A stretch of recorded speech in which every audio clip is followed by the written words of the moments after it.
अस्सलाम वालेकुम स्टूडेंट आज हम पढ़ेंगे सेकेंड ईयर की physics chapter 12 electrostatics. So let's introduce electrostatics. It is the branch of physics that deals with charges at rest। Student earlier classes में आपने पढ़ा होगा इलेक्ट्रिक चार्जेस के बारे में। इलेक्ट्रोस्टैटिक्स बेसिकली एक वो ब्रांच है फिजिक्स की जिसमें हम पढ़ेंगे चार्जेस को रेस्ट की हालत में। जैसे कि आप देख सकते हैं electro means the electric charge, ठीक है। कोई भी charge can be positive and negative. Charge positive भी हो सकता है, नेगेटिव भी हो सकता है। जैसे इलेक्ट्रॉन की अगर हम बात करेंगे तो वो नेगेटिवली चार्ज पार्टिकल होता है, प्रोटॉन की बात करेंगे तो वो पॉजिटिवली चार्ज पार्टिकल होता है।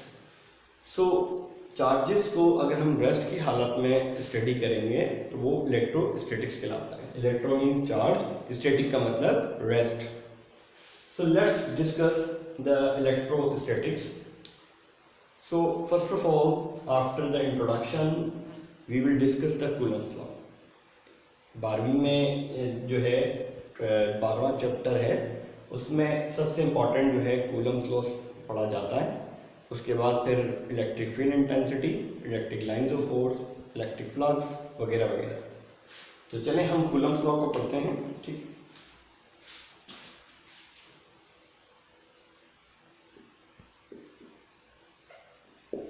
Before start the Coulomb's law, I would like to explain electric charge। पहले देख लेते हैं बेटे इलेक्ट्रिक चार्ज से क्या मुराद है, ठीक है। मिसाल के तौर पे एक हमारे पास पॉजिटिव चार्ज है, एक हमारे पास नेगेटिव चार्ज है। The charge can be positive और नेगेटिव। जैसे अभी हमने बात की इंट्रोडक्शन में, चार्जेस जो है नेगेटिव हो सकता है और पॉजिटिव हो सकता है। नेगेटिव चार्ज होगा तो हम इलेक्ट्रॉन समझेंगे, इलेक्ट्रॉन को नेगेटिवली चार्ज पार्टिकल लेते हैं। अगर पॉजिटिव है तो हम उसको प्रोटॉन कंसिडर करते हैं, ठीक है। तो कूलम्स लॉ समझने के लिए हमें ये जानना ज़रूरी है कि अगर एक चार्ज है पॉजिटिव और एक नेगेटिव चार्ज है, how they behave with each other. इनके दरमियान में कुछ इलेक्ट्रोस्टैटिक फोर्स होगी, तो वो फोर्स का बिहेवियर कैसा होगा। क्या आपस में देयर आर टू कंडीशंस, ठीक है। एक हमारे पास ये हो सकता है कि अनलाइक चार्जेस हो और आपस में अट्रैक्ट करते हैं अनलाइक चार्जेस, ठीक है। Whenever you see that two unlike charges they always attract with each other. अगर हमारे पास एक पॉजिटिव है एक नेगेटिव है, इसको हम रख लेते हैं Q1, इसको हम Q2 से। Q is a symbol that represent electric charge. इसमें हम पढ़ेंगे कूलम्स लॉ में Q1 Q2। तो Q जो है एक रिप्रेजेंट करता है इलेक्ट्रिक चार्ज को। ये Q1 है, ये Q2 है। So the both charges will attract with each other because they are unlike charges, they are opposite charges. Unlike charges, unlike charges always attract with each other. ये इन charges की property है, positive negative, ये attract करता है। तो ये जो फोर्स होगी हमारे पास electrostatic force between the two charges attractive force कहलाएगी, ठीक है। There will be attractive force. You can say the attractive force which the name of this force is electrostatic force. Electrostatic force can be attractive force और can be repulsive force. अगर हम बात करेंगे same और like charges की, these are the like charges. ये दो हमारे पास सेम चार्जेस हैं, सॉरी इसको हम पॉजिटिव बना देते हैं। These are the like charges. Like charges always repel with each other, ठीक है। ये इसका इनवर्स रिलेशन हो जाएगा। ये आपस में क्या करेंगे, एक दूसरे को रिपेल करेंगे, ठीक है। Q1 Q2 they do not attract with each other. Like charges repel, so this we can say that this is the repulsive force, इसको हम रिपल्सिव फोर्स का नाम देंगे।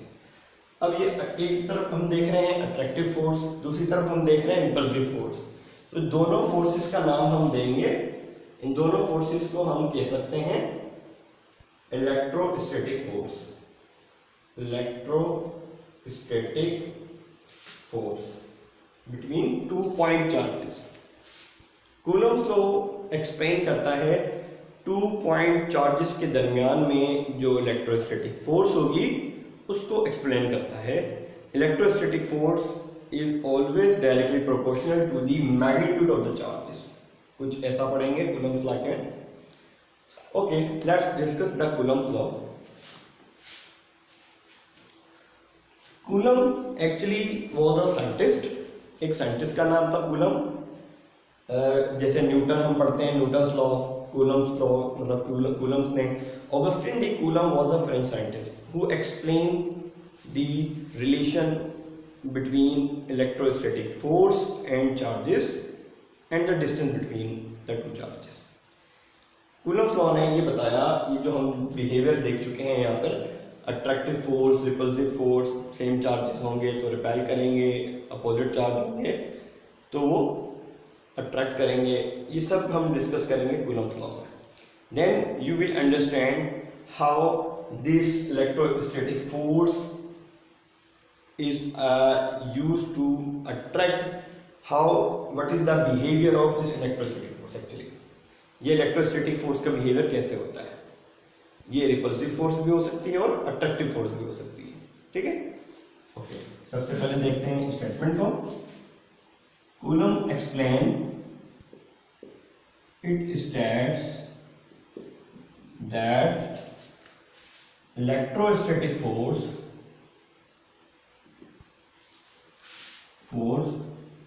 याद रहे एक ऐसी फोर्स जो कि अट्रैक्टिव फोर्स भी हो सकती है और रिपल्सिव फोर्स भी हो सकती है। Electrostatic force is directly proportional to the magnitude of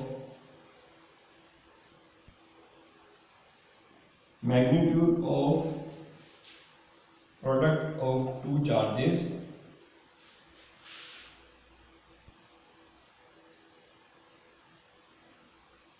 and inversely proportional to the square of the distance between them। Student इस स्टेटमेंट को समझेंगे हम, इधर गौर कीजिए जरा।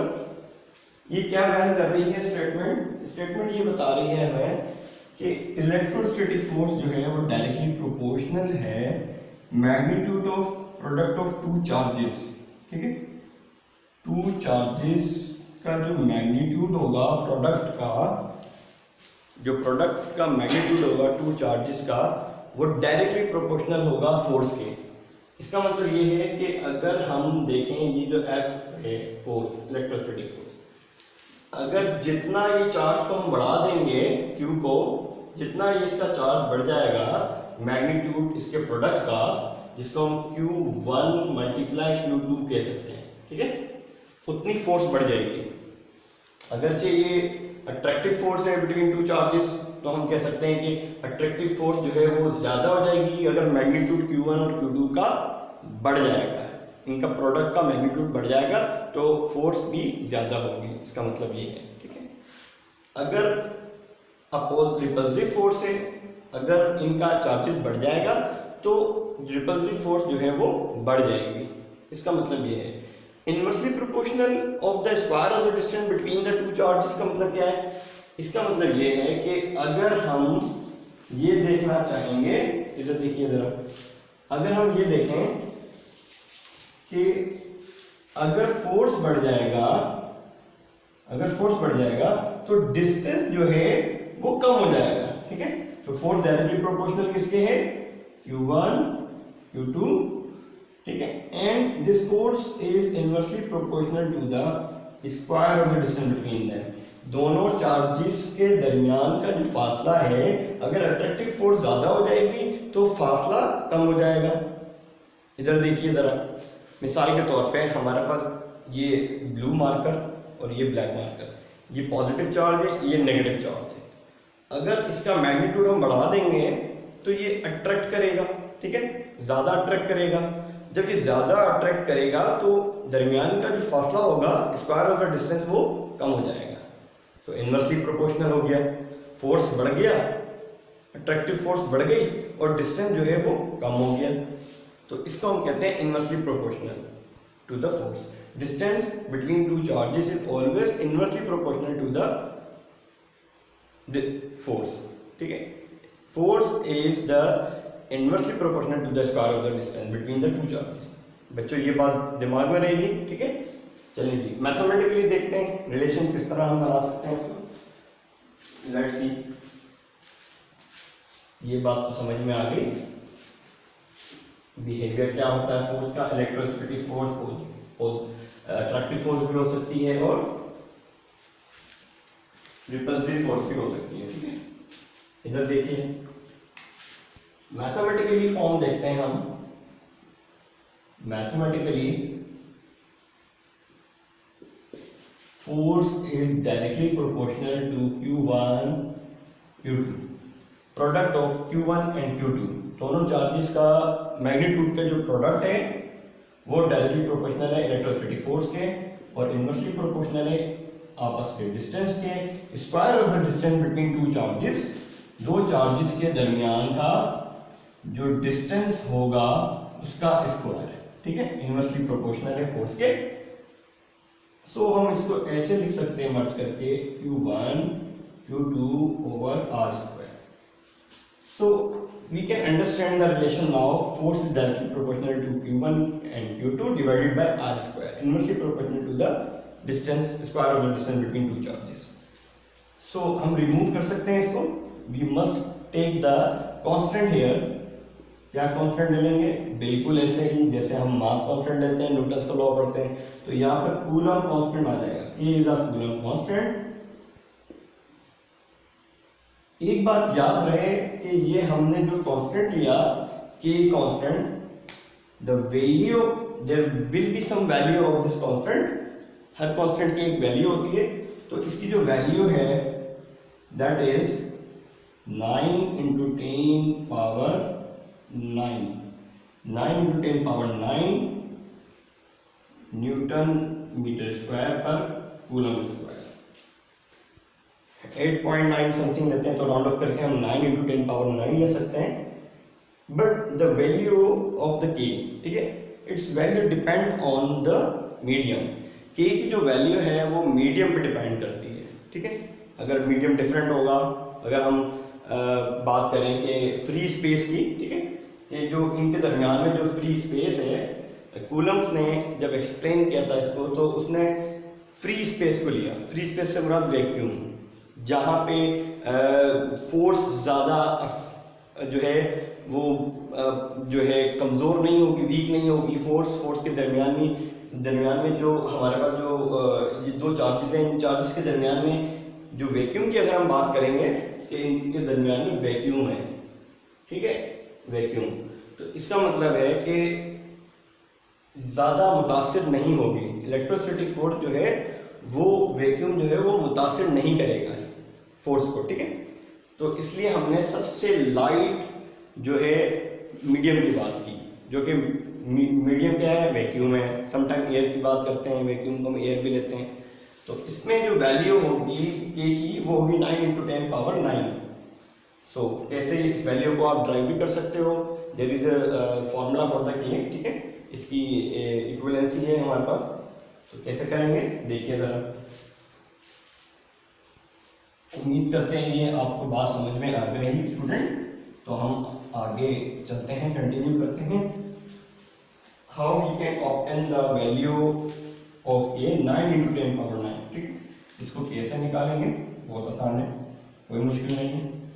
K is equal to 1/4 pi epsilon naught, student आप सोच रहे होंगे ये 1/4πε0 से क्या मुराद है। ये एक ऐसा फ्रैक्शनल हमारे पास जो है वैल्यू है 1/4π, 4π कॉन्स्टेंट है and the epsilon not here, this is the most important factor. ठीक है, हमने वैक्यूम की बात की थी, हमने कहा ये वैक्यूम है, तो वैक्यूम के अंदर जो हम प्लेस करते हैं वैल्यू एप्सिलॉन नॉट, ये एप्सिलॉन नॉट क्या है, permittivity of free space. Vacuum के अंदर अगर हम वैक्यूम रखेंगे टू चार्जेस के दरमियान में तो वैल्यू क्या रखेंगे हम, फ्री स्पेस की। ठीक है, इसकी एक्चुअल एक वैल्यू है जो कि फ्री स्पेस के अंदर वो वैल्यू कुछ ऐसे हम कांस्टेंट वैल्यू है फ्री स्पेस में 8.85 हम लिख सकते हैं, -12 कूलम स्क्वायर पर न्यूटन मीटर स्क्वायर, याद रहे ये इसकी ऐसा यूनिट है। ठीक है, व्हाट वी से द एप्सिलॉन नॉट एक्चुअली है क्या हमारे पास, ये है permittivity of free space, permittivity of free space. Student याद रहे परमिटिविटी ऑफ फ्री स्पेस का एक अहम जो है किरदार है कूलम्स लॉ में, इसका कंसेप्ट बहुत ज़रूरी है क्लियर होना। मज़ीद हम आगे डिस्कस करेंगे लेक्चर में रिलेटिव परमिटिविटी वगैरह, तो आपको पता होना चाहिए कि एप्सिलॉन नॉट क्या है, परमिटिविटी ऑफ फ्री स्पेस, ऐसा वैक्यूम, ऐसा फ्री स्पेस जो इलेक्ट्रोस्टैटिक फोर्स को ज़्यादा मुतासिर नहीं कर सकता। ठीक है, ज़्यादा जो है वो फोर्स को दिक्कत नहीं होगी। ठीक है, कोई परेशानी का सामना नहीं होगा, कोई मीडियम नहीं है जो उसको फोर्स को डिस्टर्ब करेगा। परमिटिविटी ऑफ फ्री स्पेस की जगह अगर हम मीडियम की बात करेंगे तो फिर हम इसको कहेंगे परमिटिविटी ऑफ द मीडियम। ठीक है, किसी भी मीडियम के अंदर वाटर है, इंसुलेटर है या कंडक्टर है, जो भी है, वाटर है, ग्लास है, प्लास्टिक है, तो उस सब में वैल्यू डिफरेंट होगी इसकी। ठीक है, तो बात रही कि यहाँ पर हम देख रहे थे कि की वैल्यू यहाँ से हम निकाल सकते हैं। ठीक, if you place the pi value 3.14 and epsilon naught 8.85 into 10 to the power -12, so you will obtain the value of k that is equal to the 9 to 10 power 9। ठीक है स्टूडेंट, ये रहा, यहाँ से हम निकाल सकते हैं इस वैल्यू को, कोई इसमें परेशानी की बात नहीं है। लेकिन आपको ये पता होना चाहिए जो परमिटिविटी ऑफ फ्री स्पेस हमने यहाँ पर क्यों लिया था, क्योंकि हमने सबसे लाइट डेंस जो है मीडियम की बात की। समटाइम हम एयर कंसिडर करते हैं, लेकिन बेटर है कि आप इसको वैक्यूम कहें। ठीक है, तो चलिए जी, अगर हम इसको यहाँ पर अप्लाई करते हैं इक्वेशन, इसको हमने इक्वेशन चले 1 का नाम दिया। ठीक है, now putting the value of के का जो ये फ्रैक्शनल फॉर्म है ये हम पुट कर सकते हैं इन इक्वेशन 1 में।